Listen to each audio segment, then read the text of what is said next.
In many projects, the voiceover or narration can make or break the production. Like many of us, you probably don't have a Hollywood-sized budget to bring in top voice talent to help spice up your productions. More than likely, you'll end up doing these yourself.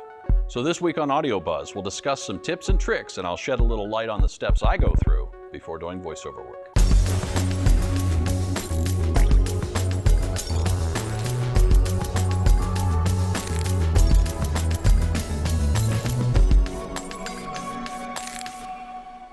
In the specialized world of the voiceover artist, some can make thousands of dollars for a mere 30-second read. Now, I'm not here to turn you into the next famous voice behind a slew of movie trailers, but with the tips I'm about to share, you should be able to pull off some simple VOs for your productions. Let's start with the script. I cannot express how important it is to have the actual final script as it will appear in the final production.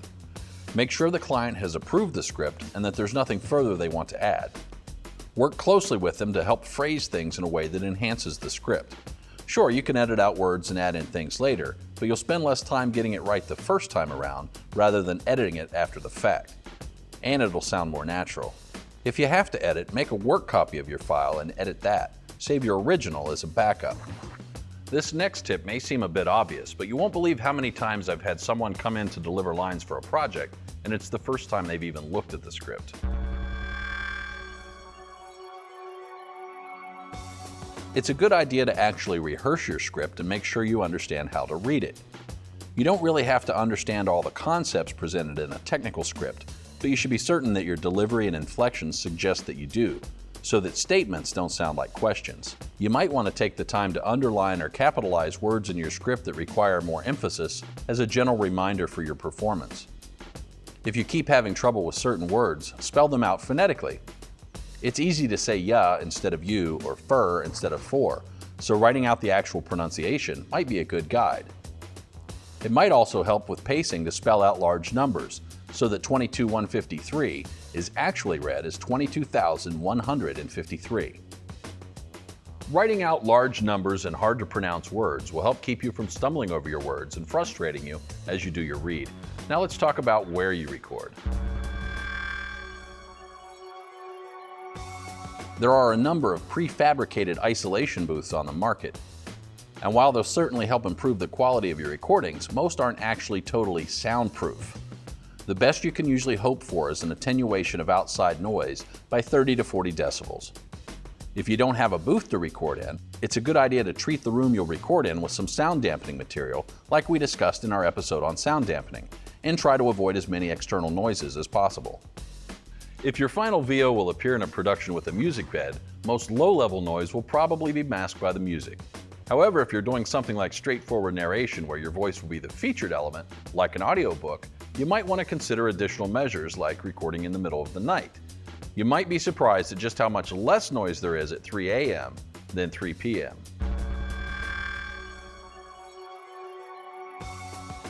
It's important to start out with the best microphone for your voice and recording environment. You might want to audition a few different mics at your local music store or rental house if possible.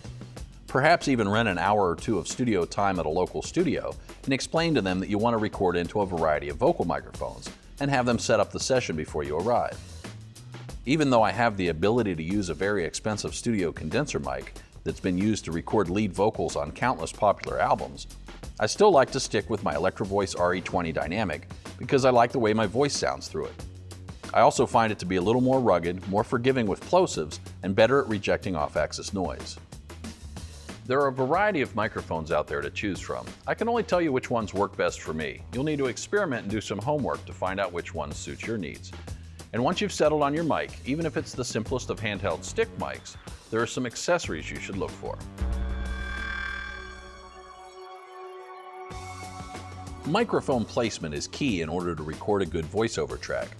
Make sure you have a mount for your microphone that puts it exactly where you need it and it keeps it there. A desk-mounted swing arm stand is handy if you can lock it into position so that it doesn't creep around on you.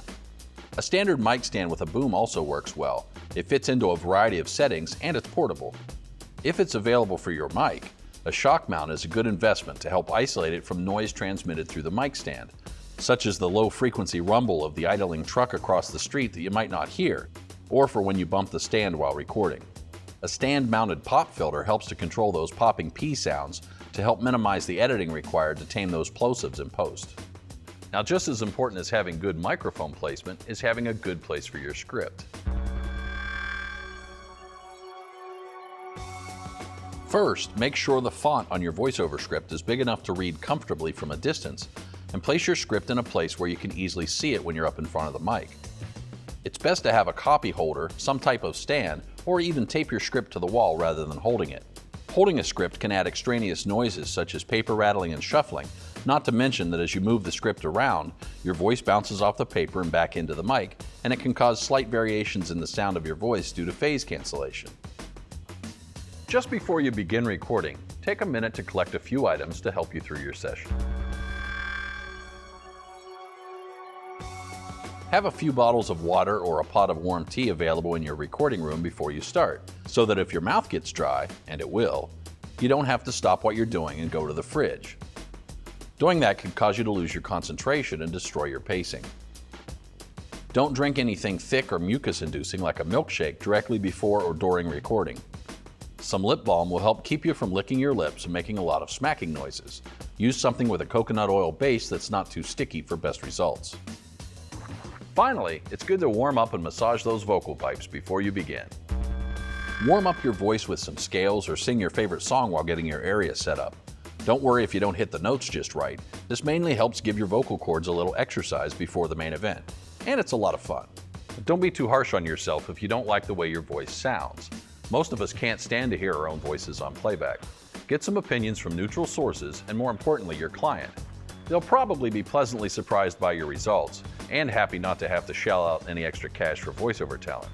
Thanks for watching AudioBuzz. Good luck.